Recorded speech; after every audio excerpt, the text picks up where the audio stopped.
स्वागत है दोस्तों आप सभी का सूजस बुलेटिन में। तो दोस्तों आज हम 6 दिसंबर की सूजस पढ़ेंगे और मैं आपसे एक ही रिक्वेस्ट करता हूँ, इस वीडियो को आप ज़रूर देखिए और अपने मित्रों के साथ ज़रूर शेयर करें, क्योंकि जिन भर्ती प्रतियोगिता परीक्षा के अंदर राजस्थान का करंट अफेयर पूछा जाता है, तो राजस्थान का करंट अफेयर और कहीं से नहीं, राजस्थान सूजस के माध्यम से ही पूछा जा रहा है। पीछे हुई भर्तियों के अंदर आप देख सकते हैं, फर्स्ट ग्रेड के अंदर, वनपाल वन रक्षक के अंदर भी देख सकते हैं। जो करंट अफेयर पूछा गया था वो राजस्थान सूजस के माध्यम से भी पूछा गया था। काफ़ी पर्सन तो डायरेक्ट मंथली हमारे सूजस करवाई गई थी, उसमें से पूछे गए थे। तो मैं आपसे बार बार बोल रहा हूँ, यह क्लास आपके लिए काफ़ी फ़ायदेमंद रहेगी, तो क्लास को आप अंत तक ज़रूर देखें। तो आज की क्लास स्टार्ट करते हैं हमारे पहले पॉइंट के साथ। मुख्यमंत्री लघु उद्योग प्रोत्साहन योजना। तो आप योजना काफ़ी पुरानी योजना है, अब ये चर्चा में क्यों है, एकदम विस्तार से हम इस योजना को सबसे पहले पढ़ लेते हैं। अगर हम बात करें इस योजना की प्रारंभ डेट, तो 17 दिसंबर 2019 को यह योजना प्रारंभ की गई थी। और यह योजना कितनी अवधि तक मान्य रहेगी? 31 मार्च 2024 तक योजना का, इतने टाइम तक ये योजना मान्य रहेगी। तो स्टार्टिंग डेट पूछे तो 17 दिसंबर 2019, और कितने टाइम तक मान्य है? 31 मार्च 2024 तक।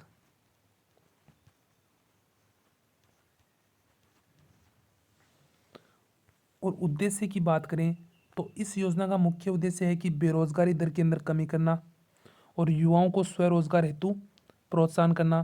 कि जो कोई भी युवा है अपना रोजगार स्थापित करना चाहता है, तो राजस्थान सरकार के माध्यम से उसे कुछ ऋण उपलब्ध करवाया जाएगा। तो ऋण की राशि पूछे तो कितनी है? अधिकतम 10 करोड़ रुपए तक का ऋण इस योजना के माध्यम से प्रदान किया जाएगा। काफ़ी बार ये परीक्षा में पूछा गया प्रश्न है कि कितने करोड़ रुपए तक का ऋण उपलब्ध है, तो 10 करोड़ रुपए तक का ऋण इस योजना के माध्यम से उपलब्ध करवाया जाएगा। तो अभी तक 3 पॉइंट बताए गए थे, तीनों इंपॉर्टेंट है। योजना प्रारंभ कब हुई? दिसंबर 2019 को। और कितनी अवधि तक मान्य है? 31 मार्च 2024 को। और इसके अंदर अधिकतम ऋण राशि पूछे तो कितनी है? 10 करोड़ रुपए तक की ऋण राशि प्रदान की जाती है। और राजस्थान सरकार के माध्यम से कितनी सब्सिडी दी जाती है, अगर उसकी बात करें तो हम 5% से लेकर 8% तक की। अब ये 5% से लेकर 8% की तरह किस तरह से दी जाती है, अगर हम इसे देखें तो, कि कोई अधिकतम ऋण राशि कितनी ले, 25 लाख तक की ले, तो उसे मिलेंगे 8% की सब्सिडी दी जाएगी। और वहीं 25 लाख से 5 करोड़ रुपए तक की ऋण राशि ले तो उसे 6%, और 5 करोड़ से 10 करोड़ की ऋण राशि लेने पर 5% की सब्सिडी दी जाएगी। तो ये तीन तो सब्सिडी है, कितनी है? 8%, 6% और 5%। जिसमें 25 लाख लेने पर 8% की सब्सिडी दी जाएगी, और 25 लाख से 5 करोड़ लेने पर 6% की, और 5 करोड़ से 10 करोड़ लेने पर 5% की। ये तीनों पॉइंट परीक्षा की दृष्टि से काफ़ी महत्वपूर्ण है, ज़रूर याद रखें। अब इस योजना चर्चा में क्यों है, तो आप सबको पता है कि बजट 2022-23 के अंदर मुख्यमंत्री अशोक गहलोत ने ग्रामीण पर्यटन योजना लागू करने की घोषणा की थी। अब उस योजना को मंजूरी मिल गई है और लागू हो गई है वो। तो अब ये योजना लागू होने से जो ग्रामीण पर्यटन के अंदर बेरोजगार युवा है, उनको इस ऋण राशि के अंदर कितनी % की सब्सिडी दी जाएगी? 8% के स्थान पर 9% की सब्सिडी दी जाएगी। तो इसलिए ये योजना आज की सूजस में इसका जिक्र किया गया था, और परीक्षा की दृष्टि से भी काफ़ी महत्वपूर्ण योजना है। पहले भी क्वेश्चन पूछे गए हैं इस योजना के, और आगे भी पूछे जाने की पूरी संभावना रहेगी। तो एक बार फिर से देखूं तो योजना का नाम मुख्यमंत्री लघु उद्योग प्रोत्साहन योजना कब स्टार्ट की गई? दिसंबर 2019 को। और कब तक मान्य है? 31 मार्च 2024 तक। जिसमें अधिकतम ऋण राशि कितनी है? 10 करोड़ रुपए की। और सब्सिडी पूछे तो 5 से लेकर 8%, जिसमें 25 लाख पर 8% दे है, और 25 लाख से 5 करोड़ तक 6%, और 5 से 10 करोड़ तक को 5% की सब्सिडी दी जाएगी। और आप सबको पता है कि ग्रामीण पर्यटन योजना लागू हो गई है राजस्थान के अंदर, जिसमें जो 8% सब्सिडी दी गई थी, अब 8% के स्थान पर कितनी दी जाएगी? 9%। अब चलते हैं हमारे दूसरे पॉइंट की तरफ, जो परीक्षा की दृष्टि से काफ़ी महत्वपूर्ण है।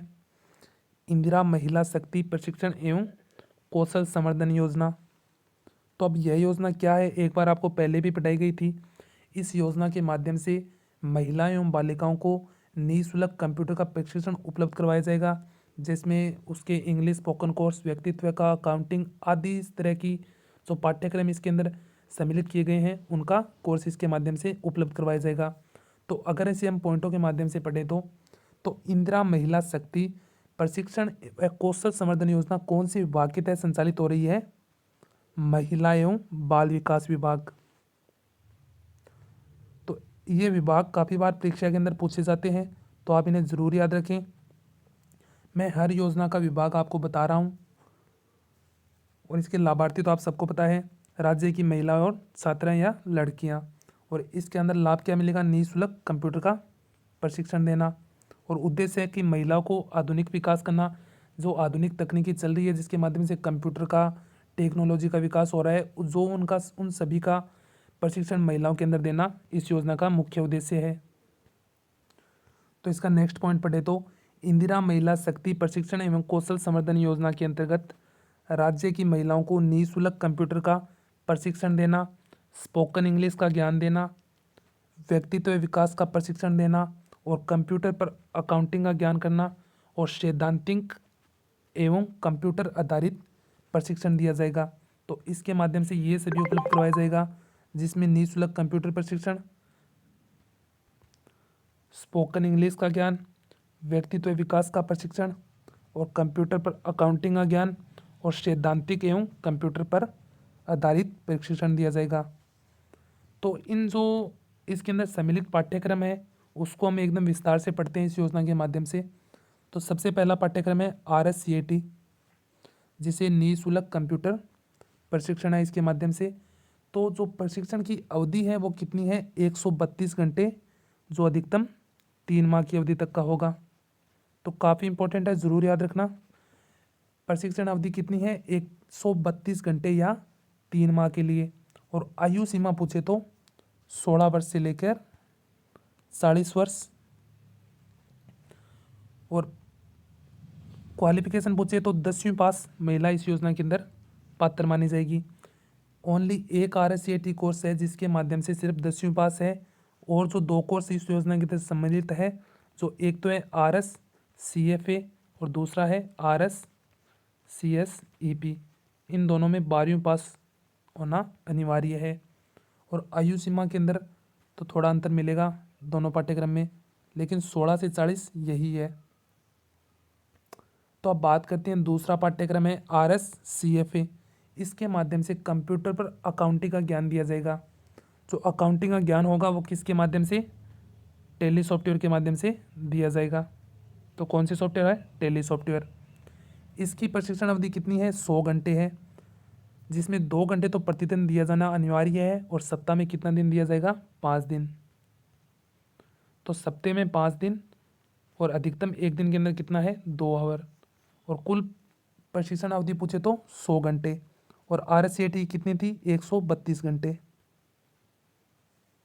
और आयु सीमा की बात करें तो इसके अंदर है 18 वर्ष से लेकर 40 वर्ष।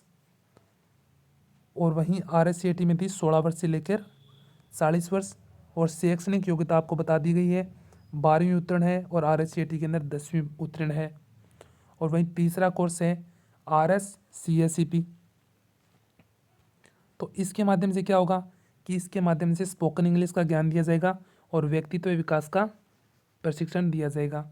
इसकी प्रशिक्षण अवधि पूछे तो 130 घंटे, जिसमें RSCAT की थी 132 घंटे और अधिकतम 3 माह। और RSCFA की थी कितनी थी? 100 घंटे और सप्ताह के अंदर 2 दिन, सप्ताह के अंदर 5 दिन और अधिकतम पर दिन 2 आवर की प्रशिक्षण दिया जाएगा। और RSCSEP के अंदर कितना है? 130 घंटे, और तो वही सेम है, 2 घंटे प्रतिदिन और सप्ताह के अंदर 5 दिन। और आयु सीमा की बात करें तो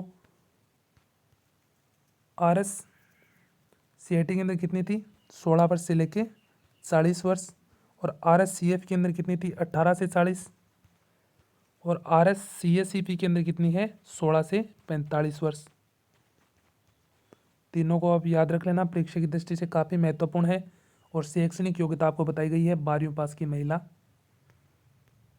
तो यह दोनों योजना काफ़ी इंपॉर्टेंट, आप ज़रूर याद रख लेना।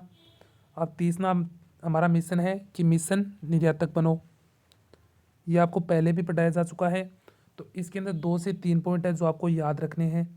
एक तो मिशन निर्यातक बनो बार बार पूछा जा रहा है, ये योजना कब स्टार्ट की गई थी? 29 जुलाई 2021 को। किसके माध्यम से? राजस्थान के उद्योग मंत्री प्रसादी लाल मीणा के द्वारा मिशन निर्यातक बनो की शुरुआत की गई थी। तो आपसे पूछे वर्तमान में उद्योग मंत्री कौन है, तो आप बता सकते हो कौन है? शकुंतला रावत। और मिशन निर्यातक बनो कौन से उद्योग मंत्री ने? प्रसादी लाल मीणा ने 29 जुलाई 2021 को शुरुआत किया था। काफ़ी इंपॉर्टेंट डेट है, परीक्षा की दृष्टि से महत्वपूर्ण है, जरूर याद रखना ये डेट। तो मिशन निर्यातक बनो कब स्टार्ट किया गया? 29 जुलाई 2021 को। तो इसका नेक्स्ट पॉइंट अगर हम पढ़े तो उद्योग विभाग द्वारा संचालित इस मिशन में निर्यात के इच्छुक उद्यमी को न केवल प्रशिक्षण दिया जाएगा बल्कि निर्यातक लाइसेंस प्राप्त करने के आने वाली सभी तकनीकी परेशानियों का समाधान कर उचित मार्गदर्शन दिया जाएगा। कि जो इस योजना के माध्यम से प्रशिक्षण तो दिया जाएगा और इसी के साथ जो लाइसेंस लेने के अंदर जो बाधा आ रही है उन बाधाओं का समाधान कर उन्हें उचित मार्गदर्शन मिशन निर्यातक बनो के अंदर माध्यम से दिया जाएगा। ये राजस्थान में निर्यात बढ़ाने के लिए इसका शुभारंभ किया गया है कि ज़्यादा से ज़्यादा राजस्थान के अंदर निर्यात हो। और वहीं इंपॉर्टेंट आंकड़े की बात करें तो राजस्थान के अंदर पहले 52,000 करोड़ का निर्यात था, वहीं 2021 और 22 में बढ़कर कितना हो गया है? 72,000 करोड़। तो लक्ष्य रखा गया है कि 1 लाख करोड़ का निर्यात करना राजस्थान के अंदर अधिकतम। तो इसी के माध्यम से आपको यह जो इम्पोर्टेंट पॉइंट है कि अंतर्राष्ट्रीय एक्सपोर्ट एक्सपो का आयोजन कहाँ पे होगा? जोधपुर में। और कब होगा? 20 से 22 मार्च 2023 को।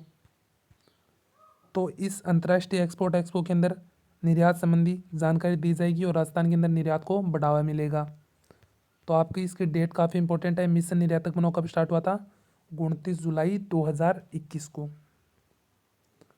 अब ये पवन व्यास कौन है, ये चर्चा में क्यों है, अगर हम इसे पढ़े तो सबसे पहले तो पवन व्यास है कहाँ के? ये बीकानेर के हैं।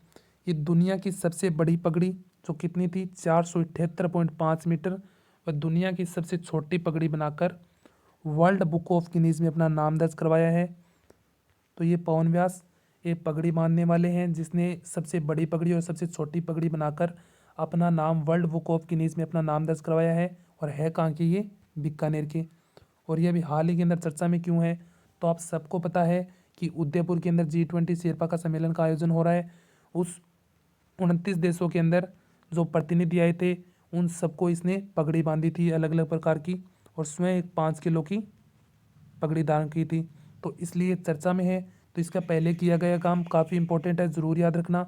तो पवन व्यास कौन है? बीकानेर के पगड़ी बांधने वाले जिसने सबसे बड़ी पगड़ी और सबसे छोटी पगड़ी बनाकर अपना नाम वर्ल्ड बुक ऑफ गिनीज में दर्ज करवाया है। और दूसरा इंपॉर्टेंट पॉइंट है कि भीलवाड़ा के चांदगढ़ में आयरन के साथ साथ तांबे के भंडार मिलने की संभावना है। तो आप सबको पता है कि भीलवाड़ा के अंदर लोहे से खोदने के लिए काफ़ी दिनों से प्रशिक्षण दिया जा रहा है, उसी के साथ जो खुदाई हो रही है उसमें तांबे के भंडार मिलने के लिए आशंका दर्ज की गई है। तो आप देख सकते हैं ये कि भीलवाड़ा में चांदगढ़ में लो एस के एक्सप्लोरेशन के दौरान कॉपर के भंडार मिलने की अच्छे संकेत है। और आप सबको पता है कॉपर का सर्वाधिक उत्पादन राजस्थान के अंदर हो रहा है 54%, और उसके बाद झारखंड के अंदर। राजस्थान राज्य खनिज अन्वेषण ट्रस्ट ने वित्तीय व तकनीकी सहयोग से एक्सप्लोरेशन गतिविधि में तेजी लाने का निर्णय है। तो आप देख सकते हैं। तो अब हाल ही के अंदर प्रश्न चर्चा में बन जाता है, कहाँ पे होगा तांबे के भंडार? भीलवाड़ा के अंदर। नेक्स्ट हमारा अभियान है सक्षम अलवर अभियान। अब ये चर्चा में क्यों है? तो ये अभियान तो आपको काफ़ी बार पढ़ाया गया है। इस अभियान की शुभारंभ हुआ था 23 अप्रैल 2022 को, और इसका मुख्य उद्देश्य था कि विशेष योग्यजन को पात्रता के अनुसार योजना से जोड़ना उनका लक्ष्य था। अब ये चर्चा में इसलिए है कि सक्षम अभियान के तहत क्षमता, ममता और क्षमता 3 घटक थे इसके। सबको पता है कौन कौन से थे? क्षमता, ममता और क्षमता।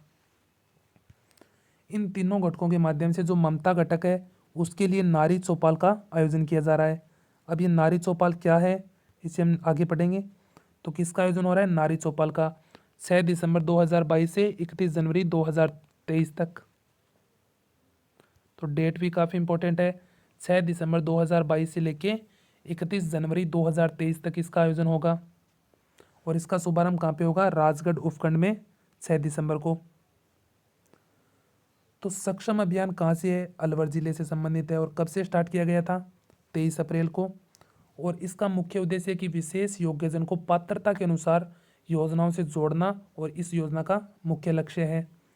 और सक्षम अभियान के तहत 3 घटक थे, सबको पता है, क्षमता, ममता और समता। जो ममता घटक है, इसके लिए नारी चौपाल का आयोजन किया जा रहा है, जो कब से कब तक है? 6 दिसंबर 2022 से लेके 31 जनवरी 2023 तक है। और इसका शुभारंभ कहाँ पे होगा? राजगढ़ उपखंड में 6 दिसंबर को। कि समाज में लिंगानुपात को सुधार करना और महिला की गरिमा एवं सुरक्षा को सुनिश्चित करने हेतु यह कार्यक्रम का आयोजन किया गया। तो कौन सा कार्यक्रम? नारी चौपाल। तो नारी चौपाल कार्यक्रम के अंदर महिलाओं को केंद्र और राज्य सरकार के द्वारा महिलाओं से संबंधित योजना और घरेलू हिंसा रोकथाम अधिनियम 2006 और महिला उत्पीड़न आदि की जानकारी दी जाएगी। तो आपसे पूछ सकता है घरेलू हिंसा रोकथाम अधिनियम कब आया था? 2006 के अंदर आया था। तो इसी के साथ एक प्रश्न और बन सकता है। इस तरह से आप जरूर ध्यान से पढ़े क्लास को एकदम।